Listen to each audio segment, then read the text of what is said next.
fala agora sobre economia e a inflação. Hoje foi divulgado o IPCA de novembro subiu 0,28% no mês de novembro, puxado principalmente pela alta dos alimentos. A gente conversa agora com o economista Alex André. Tudo bem, Alex? Mais uma vez, muito obrigado pela participação aqui na Jovem Pan. Bem-vindo.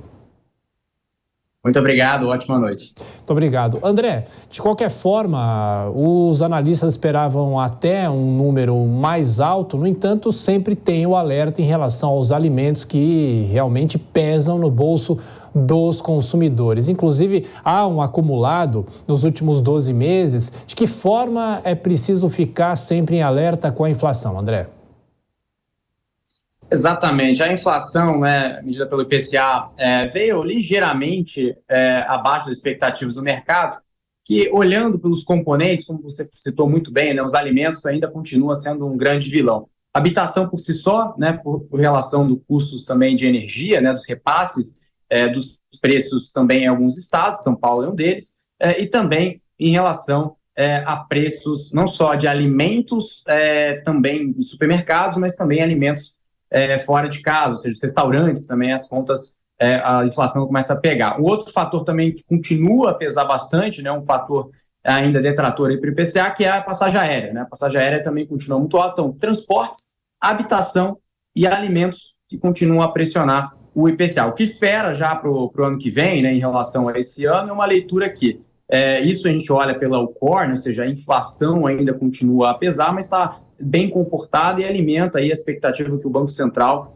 possa aí, colocar a Selic no nível ainda mais restritivo do que já está nesse patamar. Provavelmente agora, nessa semana, quarta-feira, teremos a reunião do Copom, o mercado já incorpora uma queda de 50 basis points, em janeiro também, mas a discussão já fica para 2024, após a reunião de janeiro. E aí o IPCA não veio nenhuma grande surpresa, o mercado interpretou isso como uma leitura melhor do que o esperado, como eu comentei aqui, mas em alimentos ainda continua a trazer uma pressão. Alex, você falou sobre as passagens aéreas, então eu te convido para a gente acompanhar juntos aqui uma reportagem. As pessoas precisam preparar o bolso, porque o preço médio das passagens atingiu um valor recorde em 2023. A reportagem é de Letícia Miyamoto. O preço médio das passagens de avião para voos comerciais em setembro foi de R$ 747,66. O número foi o maior já registrado desde o início da série histórica, segundo dados da Agência Nacional de Aviação. O cálculo da agência considera a média de preço de todos os assentos comercializados neste período, sem contar as taxas aeroportuárias, com valores corrigidos pelo Índice Nacional de Preços ao Consumidor Amplo. Além disso, a tendência é de piora para os próximos meses. As passagens aéreas foram um item de maior peso no IPCA para outubro e novembro. Já considerando os resultados do mês passado, divulgados nesta terça-feira pelo IBGE, a alta acumulada das passagens aéreas é de 35,24% no ano.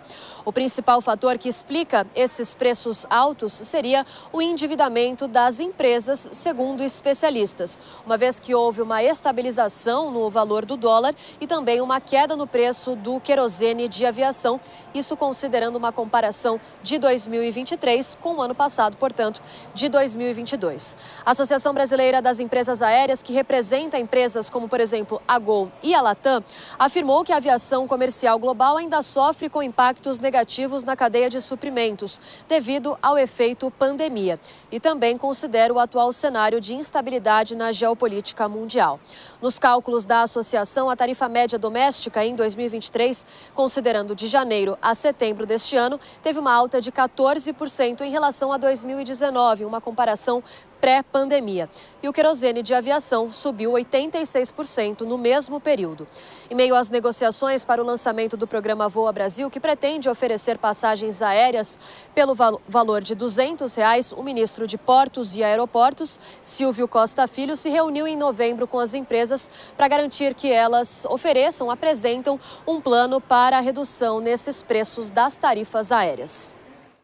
Bom, Alex, para analisar esses números, é bom lembrar o seguinte, são números de setembro, ou seja, a gente sabe que em outubro os preços subiram porque o IPCA e outros indicadores da inflação já apontaram, né, esse aumento em outubro, agora temos novembro, essa demanda de dezembro, e é um setor muito complicado, porque sofreu muito com a pandemia, mas se você pega como exemplo o preço de uma passagem aérea hoje para um destino, esse preço praticamente o dobro do que estava antes da pandemia. É um setor complicado e será que não volta mais? E o impacto nos índices de inflação para os próximos meses? Realmente, os preços das passagens estão em um patamar elevado. O que mede o preço da passagem não necessariamente é o preço do querosene e do dólar.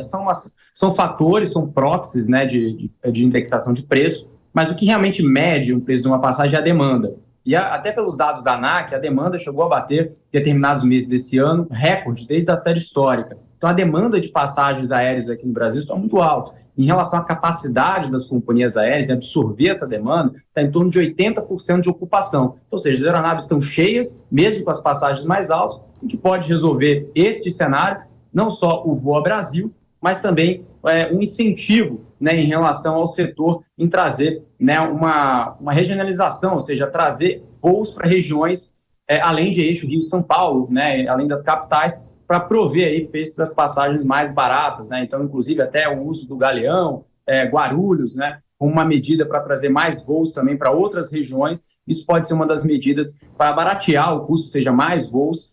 Isso pode ser uma forma também, como incentivo, né? A questão do próprio ICMS de combustível em alguns estados, como Minas tem feito, inclusive, com as companhias aéreas incentivando mais voos, seria uma dessas alternativas, né? Já que as companhias low cost, né, as companhias que operam com custo mais baixo lá fora, que queriam vir para o Brasil, ainda não encontraram incentivos, tanto na parte tributária, com a reforma tributária ainda indefinida, mas o ambiente competitivo aqui no Brasil ainda continua muito indefinido para novas companhias aéreas vierem para o Brasil, que isso aumenta também a competitividade, que no caso hoje nós temos aí a Gol, a Azul e a Latam no mercado doméstico. Sem dúvida.